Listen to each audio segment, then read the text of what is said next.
Ya, dari 8 yang berhasil ditangkap, 7 dihukum seumur hidup dari tuntutan hukuman mati. Untung nggak dihukum mati. Maksudnya inilah kelemahan mereka menangani perkara anak. Akan disampaikan. Oke, belum lagi saya tambahkan di mana lukanya semua di kanan semua, motor rusak di kanan semua.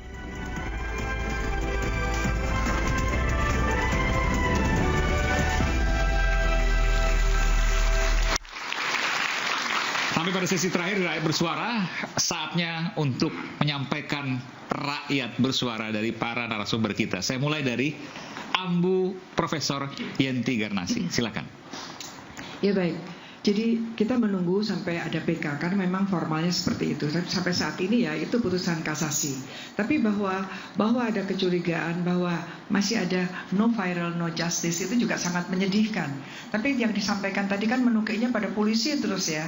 Padahal itu kan bermuara pada putusan. Betul. Berputusan. Artinya kalaupun polisi ada masalah, harusnya dalam sistem peradilan pidana itu kan subsistemnya adalah mulai dari penyidikan, JPU, hakim bahkan sampai ke LP. Nanti dari LP ketika orang itu sudah selesai menjalani pidana, kita akan lihat jadi residif apa tidak. Artinya apabila sistem peradilan pidana kita itu bagus semuanya, ya akan menghasilkan sesuatu yang betul-betul benar dan adil.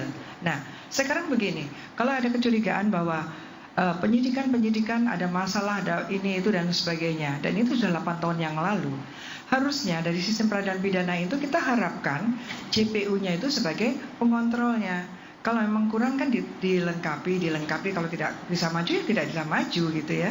Bahkan kita punya SP3 dan sebagainya. Kemudian dari apa yang disajikan oleh JPU di pengadilan itu dinilai oleh hakim. Hakim itu sebetulnya kan tidak juga asal-asalan seharusnya, ya kan? Hakim itu sampai saya tulis ya, takut saya salah. Hakim sekarang itu walaupun dikatakan bahwa lebih baik melepaskan 1.000 yang bersalah daripada memidana 1 orang tidak bersalah. Tapi itu kan kalau kita ingat in dubio pro reo itu kan sebetulnya tahun 1400-an sampai 1500 di Romawi, di Itali. Jadi waktu itu, artinya pada waktu itu memang apabila dengan dua alat bukti tidak bisa meyakinkan hakim, dan hakim memang tidak boleh ragu-ragu, harus diberikan yang paling ringan. Yang ringan itu apa? Kalau yang berat memidana ya bebas kan itu. Tapi dengan adanya harusnya kita kan sekarang udah beralih pada putusan ini ya. Kita bukan, kalau ini sampai ada apa-apa, ya yang paling salah ya hakimnya gitu. Itu kan nanti akan kita lihat. Sudah diambil alih semua oleh pengadilan. Iya, karena mereka bukan diambil alih, karena sudah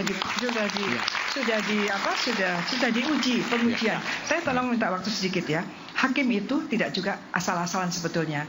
Ini saya karena dosen kan ya. Saya juga dosen hukum acara, bahkan dosen perbandingan hukum acara pidana. Ada beberapa sistem hukum saya mengajar di sana. Jadi jangan dikatakan saya hanya tahunya TPPU saja, no. Ya, jadi hakim itu kan melihat hakim dengan itu kan dia harus melakukan penalaran, kemudian logika hukumnya, dia melakukan silogisme, dan kemudian dalam menyusun justifikasi rasionalitas itu dia harus konsisten. Dia harus sangat konsisten dengan logika-logika, konsistensi dengan doktrinal dan untuk mencapai suatu kesimpulan yang namanya putusan. Jadi ada premis mayor, ada premis minornya. Itu kan harusnya dengan putusan yang seperti ini itu semua dilampaui semua. Dan inilah hasilnya. Kalau hakim PN itu kemudian dibanding tetap dikuatkan kan, kemudian kasasi. Itu sampai di situ. Nah, nanti kalau sampai dengan PK kemudian ternyata ini ada kesesatan dan kemudian diterima PK-nya, artinya menjadi masalah kita semua. Jadi kalau ada penyidik yang tidak benar, ya harusnya dibenarkan oleh JPU-nya sampai hakimnya. Ambu Yenti, ya. Kalau PK Sakatatal diterima, artinya PK 7 terpidana lainnya itu pasti akan diterima. Kan besar kemungkinan lah minimal. Kasusnya itu kan ya itu kan bagian dari 8 itu karena bersama-sama. Kalau yang saya lihat itu kan memang satu Sakatatal itu satu anak ya. Dua memang peranannya kecil, tidak seperti semuanya itu karena dia hanya kalau dari putusan hanya melempar saja kan, tidak ikut ke sana ya. Tapi dia bagian dari rangkaian itu karena satu rangkaian itu karena memang semua yang lain. Pelakunya bukan hanya satu tetapi bersama-sama berkaitan dengan pasal 55 55 penyertaan dalam KUHP nanti akan disebutkan sebenarnya peranan-peranannya yang tadi disebutkan. Jadi apakah peranannya memang semuanya sama? Kan memang apakah turut serta, apakah bersama-sama, itu harus diterangkan. Jadi nanti ini menjadi evaluasi untuk kita semua agar putusan hakim itu juga harus lebih betul-betul meyakinkan. Kan gini, dengan dua alat bukti yang ada itu hakim harusnya bisa diyakinkan. Kalau dia tidak yakin, itu yang dikatakan harus dibebaskan. Saya bertanya pada Ambu, tadi ada hal yang janggal, di mana ada satu anak ya, Saka Tatal tadi, tapi hakimnya 3. Biasanya hakimnya hanya satu untuk anak. Disebutkan dalam undang-undang bahwa untuk terdakwa ya, terdakwa anak itu hakimnya tunggal disebutnya. Tunggal, tapi 3 faktanya itu. Tunggal bukan ganjil. Kan kalau ganjil bisa 3, tunggal itu ya 1. Tapi faktanya Saka Tatal hakimnya 3. Ya saya enggak, saya tidak tahu yang itu ya, yang Saka Tatal itu ya, saya tidak. Artinya kalau tadi kan diakui Saka Tatal, betul. Artinya kalau demikian ada kemungkinan pelanggaran di situ. Betul, tapi masalahnya kenapa baru 8 tahun ini baru muncul, dan yang paling menjadikan masalah adalah setelah ada film. Film itu dulunya meminta agar pelaku utama yang namanya DPU itu disebut sebagai pelaku utama. Artinya lebih utama daripada yang lain kan? Mohon maaf, saya kembali lagi. Artinya ketika tadi Saka Tatal menyatakan bahwa hakimnya 3 secara hukum acara itu menyalahi. Menyalahi, harusnya hakimnya tunggal. Ini fakta baru nih, luar biasa. Tunggal dan tidak menggunakan ini kan, itu sangat khusus ya, tertutup, tunggal, dan kemudian tidak menggunakan tidak itu. Jadi memang pendekatannya dalam perspektif anak. Ini fakta baru yang kita ungkap saat ini, yang tadi menurut pengakuan Saka ada 3 hakim yang seharusnya menurut hukum acara ketika anak masalahnya 1 hakim. Pengakuan 3 hakim itu tadinya ada enggak? Ini kan tiap hari ada fakta lagi yang di luar pengadilan ya, dan kemudian kita membahasnya. Padahal seharusnya kan semua itu adalah masuk ke pengadilan, maka besok dimasukkanlah ke PK itu untuk agar kita berpengadilan, berperadilan itu dengan baik dan sesuai dengan aturan yang ada. Termasuk jangan hakimnya jangan semau-maunya saja gitu. Betul. Ya. Sepakat untuk itu. Kita berikan tepuk tangan untuk Ambu Yenty, Profesor Yenty Garnasi. Terima kasih. Saya ke Bung Jutek, silakan. Betul apa yang dikatakan oleh Prof. Garida tadi, bahwa banyak kejanggalan.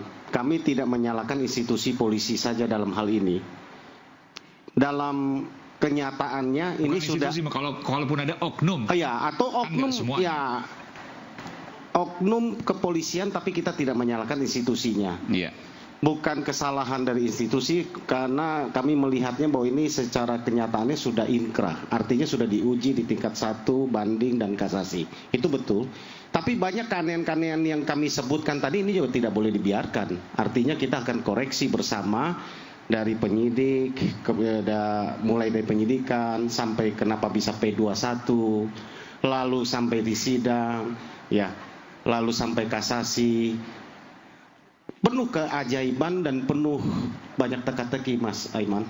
Contoh yang tadi sampaikan bahwa dakwaan mereka ini nggak main-main, 340 dan 340 ini pembunuhan berencana bersama-sama. Kapan merencanakannya, barang buktinya nggak ada. Di antara mereka banyak yang tidak saling kenal. Dari 8 yang berhasil ditangkap, 7 dihukum seumur hidup dari tuntutan hukuman mati. Untung nggak dihukum mati, seumur hidup. 1 8 tahun karena anak, karena 2/3 kan maksimum. Kan? Maksud saya bahwa apakah betul yang 7 itu pelaku utama semua, sehingga begitu berat dijatuhkan hukuman maksimal? Padahal kalau kita lihat kronologis di dalam persidangan, ada yang hanya tinju, kalaupun itu betul ya, hanya yang berperan, masa disamakan dengan yang nusuk misalnya, kalau itu benar, yang mengakibatkan kematian, atau yang menimpuk dengan batu ke kepala sehingga meningkat kematian. Artinya mereka divonis dengan hukuman mati semua merata. Betul. Ini menurut kami juga janggal. Karena di dalam hukum pidana semuanya pelaku utama. Siapa yang melakukan apa dan dialah yang bertanggung jawabkan itu harusnya kan gitu. Besok di pengadilan PK. Silakan Bung Farhat. Saya bukannya tidak berpihak pada polisi gitu. Tapi jelas peran jaksa itu yang memp21kan perkara ini luar biasa. Sedangkan kejaksaan sampai saat ini diam aja. Ya, polisi senang-senang aja ketika di P21-kan perkara itu, karena yang meramu semua di pengadilan itu adalah jaksa. Nah, jadi kita minta segera Jaksa Agung eksaminasi jaksa tersebut. Nah, kemudian kalau memang nanti dalam memori PK kita bisa dijawab memang ada kekeliruan, ya harusnya dikoreksi kembali. Kenapa Saka Tatal yang dari awal ada hakim majelisnya 3 harusnya 1 tunggal, ya. Dari awal aja Saka Tatal ini pledoinya aja dikesampingkan oleh Majelis Hakim Pengadilan Negeri karena pengacaranya salah menulis nomor perkara yang ditulis nomor registrasi daftar surat kuasa yang artinya intinya sama. Jadi hakim ini mengatakan kami nggak pernah memeriksa perkara 195, yang kami periksa 116, nggak ada renpoy, itu satu. Jadi padahal sepele loh, padahal bisa aja ini sama gitu, tapi sengaja. Kemudian di tingkat banding sudah disirahkan memori banding dan menjawab kontra memori atas memori jaksa, itu nggak di store ke pengadilan tinggi. Jadi pertimbangan hakim tinggi yang satu orang mengatakan, oh pengacara mengajukan banding tapi tidak menyerahkan memori banding. Dan semua ini bagian dari bukti baru yang besok akan disampaikan. Oh enggak, maksudnya inilah kelemahan mereka menangani perkara anak. Besok akan disampaikan. Belum lagi saya tambahkan di mana lukanya semua di kanan semua, motor rusak di kanan semua. Lukanya di kanan semua. Karena motor semua sama dengan hasil pemeriksaan laka lalu lintas ya. Kalau bisa besok mudah-mudahan hakim bisa memanggil semua polisi, ayo datangkan itu. Ini besok akan disampaikan nih, lukanya di kanan semua, motor luka kanan semua. Motor kanannya rusak semua, luka kanan semua. Besok kalau pembunuhan, masa pembunuhnya milih mukul luka-luka kanan, kepala kanan, kiri semua? Nggak mungkin.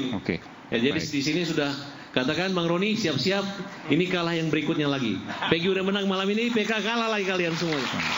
Ya, kalau upaya hukum dilakukan oleh rekan Farhad Abbas itu adalah hak ya untuk mendampingi para kliennya. Udah benar, udah jalan yang benar daripada nanti membuat framing kemudian fitnah ya, itu nggak bagus. Jadi gini, kami sepakat bahwa untuk mencari keadilan itu harus dengan cara yang santun ya, dan santun. Kami apresiasi terhadap Ibtu Rudiana. Kenapa? Kasus ini bisa terungkap oleh karena beliau. Ya, karena beliau orang tua daripada Eki, korban yang meninggal. Kalau seandainya orang tua Eki ini nelayan seperti orang tua Sivina, ya sudah sia-sialah mereka mati begitu aja, tidak ada diungkap. Ya, pasti tidak terungkap. Karena Eki, korban yang meninggal, orang tuanya itu adalah Ibtu Rusdiana sebagai polisi. Yang katanya waktu itu, saat itu tanggal 27 kejadian itu adalah laka lantas. Beliau sendiri merenungkan, ya, kalau laka lantas anaknya yang rahangnya patah, hancur gitu, ya. Tapi kok helmnya kok nggak apa-apa, ya, helm nggak apa-apa, kemudian juga handphone pun nggak rusak, motor pun hanya lecet sedikit. Ya, kalau laka lantas itu minimal patah apa gitu lehernya. Ini rusak dalam, helmnya nggak rusak. Tapi kita tidak bisa, kita hanya melihat visum tentu. Jadi gini, kami berpatokan kepada putusan. Ya, putusan mengatakan bahwa sah dan meyakinkan bahwa mereka adalah pelaku. Udah. Termasuk tadi juga soal luka kanan dan sebagainya tidak bisa disimpulkan, hanya visum yang kemudian bisa menyimpulkan itu. Baik, terima kasih, kita berikan tangan. Pak Susno terakhir, silakan. Terima kasih. Pertama saya malam ini ucapkan terima kasih kepada Polres Kabupaten Cirebon yang telah menyidik dengan baik. Kemudian saya dengar-dengar ada yang karena menyidik dengan baik, ini kecelakaan lalu lintas, mudah-mudahan tidak diberi sanksi. Kabupatennya. Kabupaten Cirebon telah berbuat yang benar, kecelakaan lalu lintas. Dan Pak Susno meyakini bahwa kejadian ini bukan pidana tapi kecelakaan lalu lintas. Ya yakin, maka saya beri tantangan kan.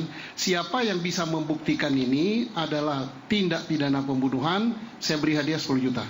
Termasuk PK ini Pak Susno yakin semua. Kalau ini kan ini salah, kan yang putusan ini bukan, ngapain memberi putusan yang salah. Artinya PK-nya pasti akan dimenangkan menurut Pak Susno. Ya jelas lah, ini kecelakaan lalu lintas kok. Nah, makanya silakan buktikan kalau ini adalah pembunuhan. 10 juta dari saya. 4 bulan gaji pensiun loh. Dan ini terbuka untuk seluruh masyarakat Indonesia, sayembara. Daripada kita berpusing-pusing buktikan ini ya. Belum saya ngomong ada daging ya yang nyangkut dan sebagainya. Di PJU itu ya. Saya belajar juga lalu lintas dan pernah jadi kasat lantas saya ini. Melihat goresan, melihat dia terbalik, melihat dia apa-apa itu. Udahlah. Sudah benar apa yang dilakukan Polres Kabupaten Cirebon kecelakaan lalu lintas. Tapi untuk lebih meyakinkan lagi 10 juta. Terima kasih. Baik, terima kasih Komisaris Jenderal Polisi Purnawirawan Susno 2 Jkabaris Polri 2008-2009 dan Kapolda Jabar tahun 2008 sebelum 2007 sampai 2008. Baik, terima kasih Bapak dan Ibu. Jalan mencari kebenaran dan keadilan menjadi penantian panjang bagi mereka yang kabarnya dikorbankan. Pelan-pelan benang kusut kasus Vina Eki terurai. Laporan demi laporan dilayangkan. Saksi-saksi kunci ubah kesaksian dan kepada Ibtu Rudiana dari tempat saat ini Anda berada. Bukankah sudah waktunya untuk segera bicara dan menyampaikan apa yang Anda yakini sebagai sebuah kebenaran? Saya Aiman Wicaksono. Sampai jumpa di Rakyat Bersuara berikutnya. Salam.